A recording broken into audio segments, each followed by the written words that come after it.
Welcome back, chess fans. Today we are diving into the round 12 of the FIDE World Chess Championship. The defending champion Ding Liren versus the rising star from India, Gukesh. So Gukesh has the lead in match of 1 point. So can we see draw again today, or can Ding strike back, or Gukesh just holds the position? Let's see what happens in the game. So in this game, Ding has the white pieces and he started the game with c4. So e6 by Gukesh. This is the English opening, and e6 with this is the again core defense. So g3, d5 striking in the center. So bishop g2 just putting the pressure in the center, and knight to f6 just defending it. So knight to f3 and d4 by Gukesh just grabbing more space in the center of the board. So castle binding, knight to c6 and e3 challenging this central pawn. So bishop to e7 and d3 binding, d takes on e3 by Gukesh and bishop takes on e3. So e5 just pushing the pawn and gaining again the control of some of the central square. So knight to c3 and castle by Gukesh. So rook to e1, h6 just not allowing this bishop to be pushed here, and just a3 not allowing this knight to jump here. So a5 just pushing the a5 pawn, grabbing some space on the queen side and also not allowing this b4 push. So h3 binding and bishop to e6 just developing the bishop and trying to finish the development. So king to h2 just protecting the pawn after the queen c8 or queen d7. This pawn is pressured, so just putting the king here. Rook to b8 just getting out.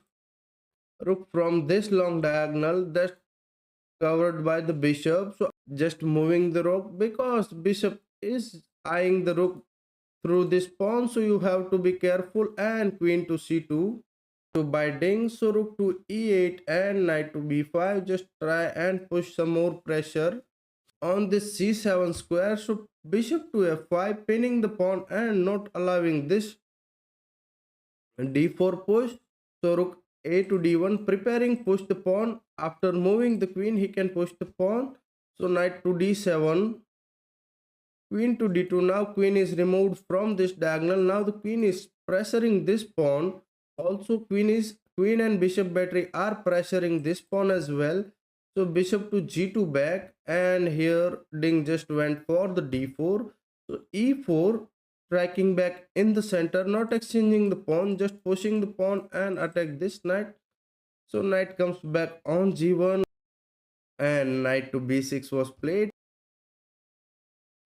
Queen to c3 preparing to push the pawn on d5. So bishop to f6 just pinning the pawn and not allowing Ding to push this d5.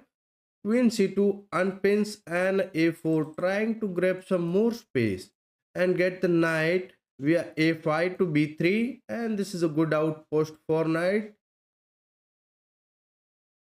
Knight to e2 by Ding and bishop to g5, and this is a mistake by Gukesh.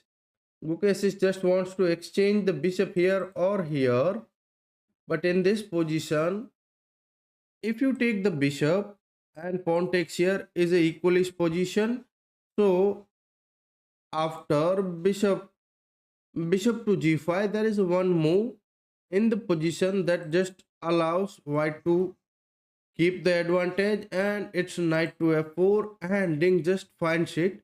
So in this position, Gukesh just takes, bishop takes on f4, bishop takes on f4 and rook to c8, again moving the rook from this bishop diagonal and also defending the pawn on c7. So now if knight capture, then rook capture, and after bishop capture he can grab two pieces for the rook. So rook to c8, queen to c3, again trying to push d5. So knight to b8 back. Now Gukesh cannot stop this d5 push, so he just went back with this knight d5 and queen to d7, d6. just pushing the pawn. So c5 was played by Gukesh, not capturing or not allowing to capture, because if pawn captures here, then rook get the open files and it is over for Gukesh. So he just pushed the pawn c5, knight to c7, just remaneuvering the knight via the c7 to d5, and it is a good outpost here as well for the Ding's knights. And also rook is hanging, so rook to f8 and bishop takes on e4, just grabbing the pawn. No one is defending the pawn. After rook goes here, the pawn is just defended by the bishop. So knight to c7 back, just get back knight into the game. Bishop g2, just not allowing this trade. So bishop to g2 and rook c to d8, just trying and hold the position. So knight to d5, just getting knight into the center. Also it's defended by pawn. If knight takes, then pawn takes, and knight is covering too many squares. Knight is just too strong, so Gukesh just takes the knight. Knight takes on d5 and c takes on d5. Now this knight is hanging, so knight go back on the b8 square. This knight is just coming here and going back, coming here and going back, coming here, and I think again he goes back. This knight has no future in this game, and these two protected passers are too good. The both pawns are defended by their colors bishop, and rook is just coming in. So queen takes on c5 by Ding, and rook to c8 attacking the queen. Queen goes back on the d4 square and knight to a6. Now knight is coming via this square. So rook to e7, just getting the rook on the 7th rank. Queen to b5 and d7 by Ding. This is just over for Gukesh, but Gukesh trying to hold the position.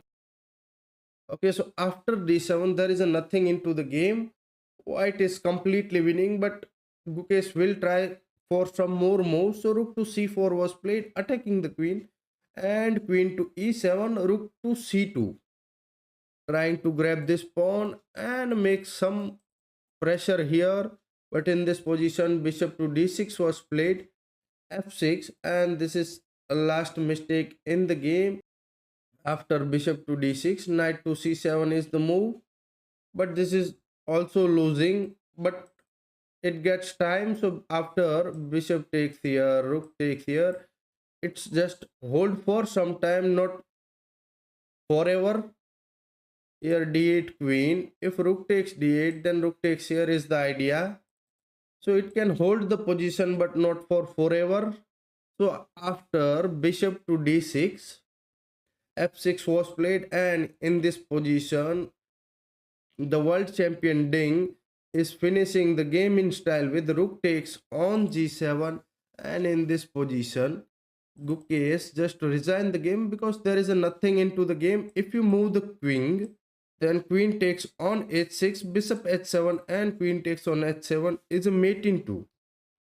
And if you in this position, if you just take here, then with the best defense you can survive for few more moves. 4-5 moves is enough. King takes here, and then d8 queen again, I think.